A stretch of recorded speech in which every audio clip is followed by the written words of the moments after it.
भारत में हम चाहे दिल्ली, मुंबई जैसे महानगरों में हों या बिहार के किसी पिछड़े गांव की सड़क से गुजर रहे हों, आपको हर जगह एक चीज कॉमन मिल जाएगी। सड़क किनारे पेप्सी की कोल्ड ड्रिंक और परचून की दुकान पर लक्स, लाइफ बॉय, हॉर्लिक्स और विमबार जैसे हिंदुस्तान यूनिलीवर के एफएमसीजी प्रोडक्ट जरूर मिल जाएंगे।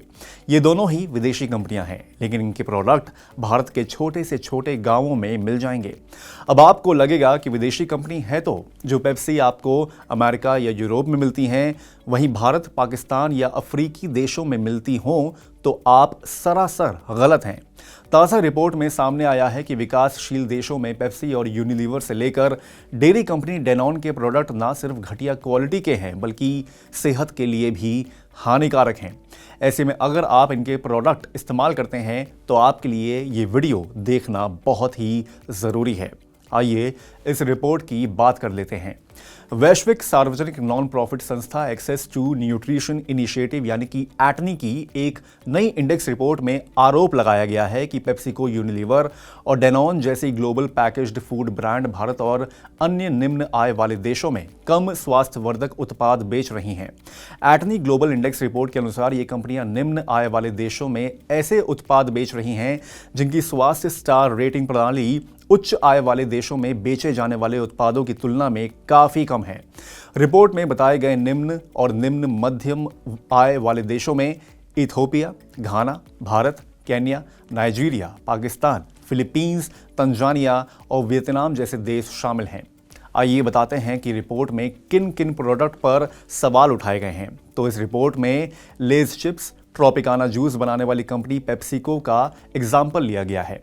पेप्सिको ने न्यूट्री स्कोर AB को पूरा करने वाले उत्पादों की बिक्री बढ़ाने का लक्ष्य रखा है, लेकिन ये यूरोपीय संघ में उसके स्नैक्स पोर्टफोलियो पर ही लागू होता है, जबकि भारत जैसे पिछड़े देशों में पेप्सी का ये स्टैंडर्ड लागू नहीं है। वहीं HUL की बात करें तो इसके फूड प्रोडक्ट पोर्टफोलियो में क्वालिटी वॉल्स और मैग्नम आइसक्रीम और नॉर सूप और रेडी टू कुक मिक्स शामिल हैं, जबकि डेनॉन भारत में प्रोटीनेक्स सप्लीमेंट और एप्टामिल बेबी फॉर्मूला बेचती है।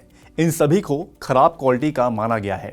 इस नॉन प्रॉफिट ग्रुप ने ऑस्ट्रेलिया और न्यूजीलैंड में विकसित स्टार रेटिंग प्रणाली के आधार पर विकसित और निम्न आय वाले देशों के बीच अपने हेल्थ स्कोर में भारी अंतर वाली 30 ऐसी कंपनियों को रैंक किया है। ये भी पहली बार है जब एटनी इंडेक्स ने स्कोर को निम्न और उच्च आय वाले देशों में विभाजित किया है।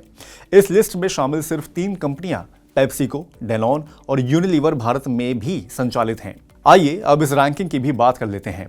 यूएस बेस्ड एटनी सूचकांक के अनुसार हेल्थ स्टार रेटिंग प्रणाली के अनुसार उत्पादों को 5 अंकों में से उनके स्वास्थ्य स्कोर के आधार पर रैंक किया जाता है, जिसमें 5 को सर्वश्रेष्ठ स्कोर माना जाता है और 3.5 के ऊपर के स्कोर को स्वास्थ्यवर्धक माना जाता है। कम आय वाले देशों में खाद्य कंपनियों के पोर्टफोलियो का परीक्षण किया गया और उन्हें 1.8 स्कोर के साथ रैंक किया गया है, जबकि उच्च आय वाले देशों में ऐसे उत्पादों को औसतन 2.3 स्कोर के साथ रैंक किया गया। यानी एक ही कंपनी पश्चिमी देशों को बेहतर और गरीब देशों को हानिकारक उत्पाद बेच रही थी। हालांकि ईटी को दिए अपने जवाब में डेनॉन इंडिया के food safety officer Isabelle Esser ने कहा है कि हम स्वास्थ्य केंद्रित पोर्टफोलियो बनाने और अपने उत्पादों की पोषण गुणवत्ता में सुधार करने के लिए प्रतिबद्ध हैं। हालांकि उन्होंने इन आरोपों के बारे में कुछ नहीं कहा है। रिपोर्ट में बताया गया है कि पश्चिमी देशों के लोग वेट लूज करने और हेल्दी फूड के प्रति जागरूक हुए हैं। ऐसे में फूड कंपनियां नए और स्वास्थ्यवर्धक प्रोडक्ट लॉन्च करने के लिए दबाव में हैं। ऐसे में ये कंपनियां मुनाफा कमाने के लिए कई बहुराष्ट्रीय कंपनियां उच्च आय वाले देशों की तुलना में निम्न और मध्यम आय वाले देशों में अधिक फैट और मसाले वाले प्रोडक्ट बेचती हैं।